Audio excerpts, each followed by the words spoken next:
Bonjour à tous et bienvenue dans ma nouvelle vidéo. Aujourd'hui, on va évoquer deux sujets.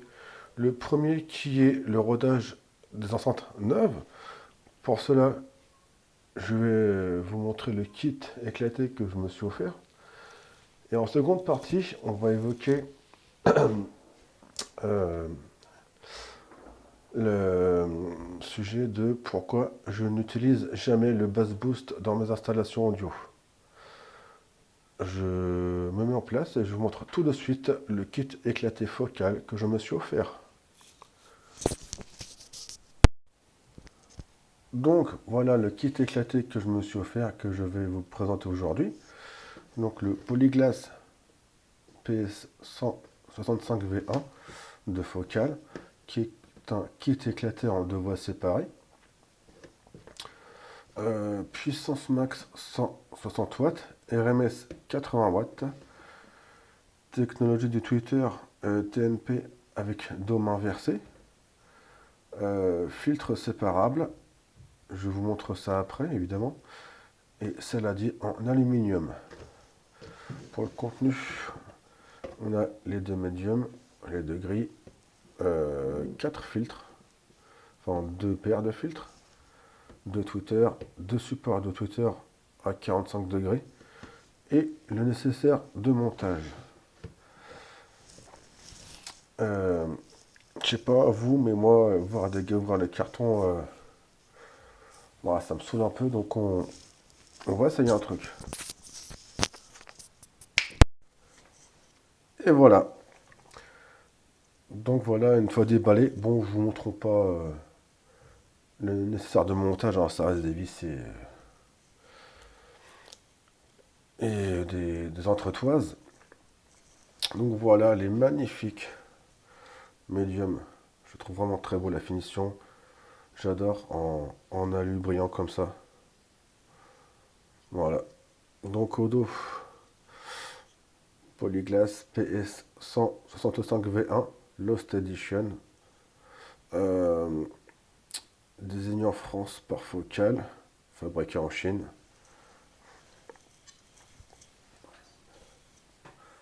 Donc un sans gris et l'autre avec la gris. Alors, la gris, je ne sais pas si je vais la mettre parce que je la trouve vraiment jolie. Mais ayant des enfants, je pense qu'avec la gris, ce sera mieux. Donc les tweeters.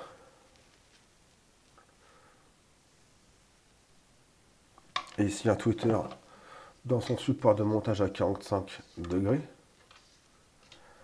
Et donc, ce que je vous disais pour les filtres. Pardon pour la petite coupure qu'il y a eu. Donc pour les filtres, nous avons donc pour chaque côté deux filtres. Nous avons un filtre ici pour les tweeters. Donc on voit ici les entrées et les sorties pour les tweeters. À l'intérieur, les réglages. Voilà, je ne sais pas à quoi servent ces réglages. Ici on a 0, moins 3, moins 6 décibels. Mais ici 1, 2, 3, je ne sais pas. Dans la notice, ce n'est pas indiqué. Et donc ici, un autre filtre pour les médiums. Donc celui-là sans réglage.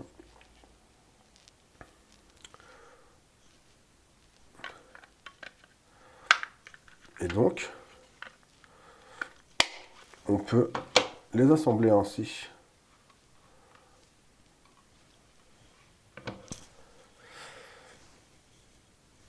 Donc je vais les roder. Donc le rodage, je vous explique ça après. Le rodage va durer assez longtemps. Donc dès que je les monte, je ferai un comparatif avant-après. Et je vous donnerai mon avis. J'ai pas de partenariat. Si vous intéresse, on peut le trouver avec une bonne réduction sur le site sonvideo.com. Il est en promo actuellement à 80 euros. Je vous montre comment je fais le rodage tout de suite. Alors, voici ma petite installation pour roder les enceintes. Avant toute chose, pour que on rôde des enceintes, euh, parce qu'une enceinte, quand elle vient, la membrane est encore assez dure, il faut l'assouplir. C'est nécessaire pour qu'après elle restitue un son de manière correcte. Et c'est pareil dedans, il faut assouplir la membrane, mais derrière il y a un peu de mécanique, il y a une bobine qui bouge dans un aimant, et c'est un mouvement alternatif, et c'est pareil, il faut que les pièces se mettent bien en place avant d'envoyer vraiment un max de puissance pour les exploiter pleinement. Donc le rodage est nécessaire. C'est comme une voiture neuve, on ne va pas lui demander tout de suite les performances maximales dès les premiers tours de roue. Pour une paire de haut-parleurs, c'est la même chose. D'autant plus que là, ce kit-là, il coûte 180 euros. Bon, là, il est en réduction sur le site que je vous ai dit tout à l'heure, mais voilà, sinon, il coûte 180 euros ce kit d'enceinte. On commence à taper des enceintes qui coûtent assez cher. C'est quand même intéressant de les exploiter pleinement derrière, de bien les roder. D'autant plus que si vont être puissance d'un coup, vous pouvez les endommager aussi. Et après, du coup, alors un son qui sera médiocre. Alors ma méthode de réglage, je dis pas que c'est la meilleure, c'est la mienne en tout cas. De toute façon, chaque constructeur donne une méthode différente. Alors moi, ce que je fais, c'est que déjà, je prends le temps. La préparation est importante. Et donc, je prends le temps de les roder. Celles-là vont être rodées au moins 10 heures. Même plus que ça, je pense. Euh, pour ce faire, donc j'ai récupéré un vieux poste. Donc j'ai dessoudé les sorties haut-parleurs. Et donc j'ai branché mes enceintes. Comme si c'était un amplificateur ou un autoradio. Et donc dedans, je me suis fait un CD pour roder les enceintes. Sur ce CD, j'ai mis les pistes à 0 décibel qui vient du site autoson.fr. Ce sont des pistes à 0 décibel. Si vous ne savez pas ce que c'est, je vous invite à regarder ma vidéo réglage de gain. J'explique plus en détail ce qu'est une piste à 0 décibel. Et en fait, on a les pistes à 0 décibel sur plusieurs fréquences différentes. Ce qui permet de faire fonctionner les haut-parleurs sur plusieurs plages de fréquences. Et en plus de ça, en plus donc des fréquences précises, j'ai mis aussi une piste avec un bruit rose. Alors qu'est-ce qu'un bruit rose? Un bruit rose, ça ressemble un peu à ceux qui ont connu les anciennes télé avec les antennes hertziennes. Quand vous débranchez l'antenne, vous avez la neige sur la télé, vous vous rappelez du bruit que ça faisait. Le bruit rose, il ressemble un peu à ça. Et en fait, la particularité du bruit rose, c'est que l'on envoie de la puissance sur toutes les plages de fréquences en même temps. Si on l'analyse avec un spectromètre, on se rend compte qu'en fait, la courbe qu'on a, on envoie de la puissance sur toutes les fréquences en même temps. Ça, c'est intéressant pour roder des enceintes, d'utiliser ce genre de bruit.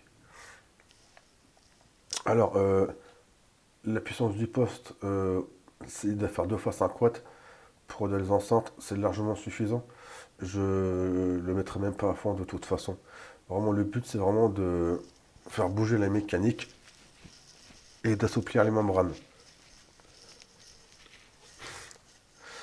Et donc, pour ce faire, je fais tourner mon CD en boucle pendant des heures et des heures, des heures, en volume très bas pour commencer.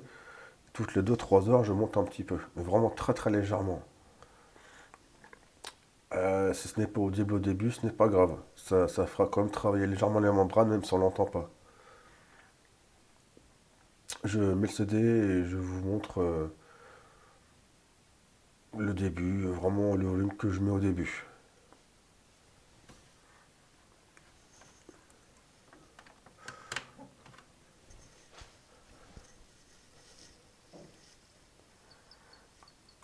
Ce qu'on entend, c'est le lecteur CD. Voilà.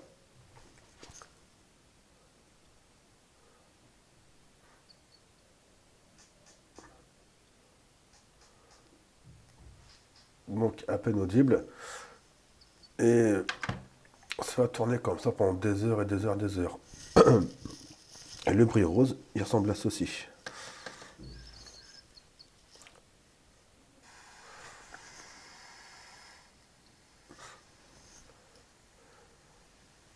Donc voilà mon explication pour le rodage des enceintes.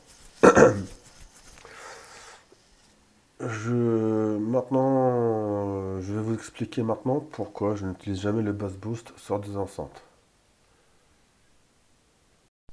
Et donc maintenant, pour finir cette vidéo, euh, la raison pour laquelle je n'utilise, excusez-moi, jamais le bass boost. Imaginons si un premier ampli qui alimente un kit éclaté ou une paire d'opales coaxiaux. Et donc voilà, ici on a la réponse en fréquence, donc si on coupe à 80 Hz, et le coupure en haut, on s'en fiche. Donc on règle nos pistes à 0 décibel pour qu'en sortie on ait la puissance RMS de l'ampli. Voilà, donc ça fonctionne bien, mais il y a un manque de basse et on veut rajouter un caisson de basse avec un autre ampli. Donc c'est ce qu'on fait. Et après on a cette courbe là. Voilà.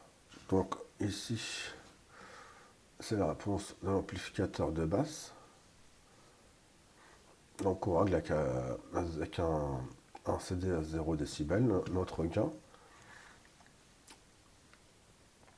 Et si on met le bass boost, en fait ce qui se passe, c'est que ça va augmenter artificiellement le signal en entrée. C'est pour ça que sur certains amplificateurs, on a 0, plus 6, plus 12 dB. Ça augmente en fait artificiellement le signal en entrée de l'amplificateur. Mais vu qu'on sera plus euh, sur la courbe ici de réglage à 0 décibel, on va être décalé vers le haut comme ça. Alors, on aura plus de basse, mais le problème c'est qu'on risque d'écréter. Et un écrétage, encore une fois, ça détruit les haut-parleurs. Voilà pourquoi le bass boost, je ne m'en sers jamais. Si vous trouvez que votre installation, malgré un caisson de basse, elle manque de basse, que votre son n'est pas équilibré, que les basses sont un peu manquantes, je vous conseillerais plutôt euh, de revoir pour une installation plus puissante sur les basses, ou alors sur l'équaliseur, de baisser le médium, les aigus et les fréquences qui vous paraissent trop amplifiées. Donc voilà, je suis désolé s'il y a des coupures ou quoi, je suis malade depuis une semaine. J'ai repris le boulot et j'ai très peu de repos. Et en plus donc je suis malade. Je voulais quand même vous sortir cette vidéo, ça fait longtemps que je devais la faire, la vidéo sur le bass boost. Et j'en ai profité du coup pour faire la vidéo sur le rodage en même temps. Prochaine vidéo, bah, dès que je pourrai, j'ai beaucoup de boulot. En tout cas, je vous souhaite un très bon week-end et je vous dis à bientôt.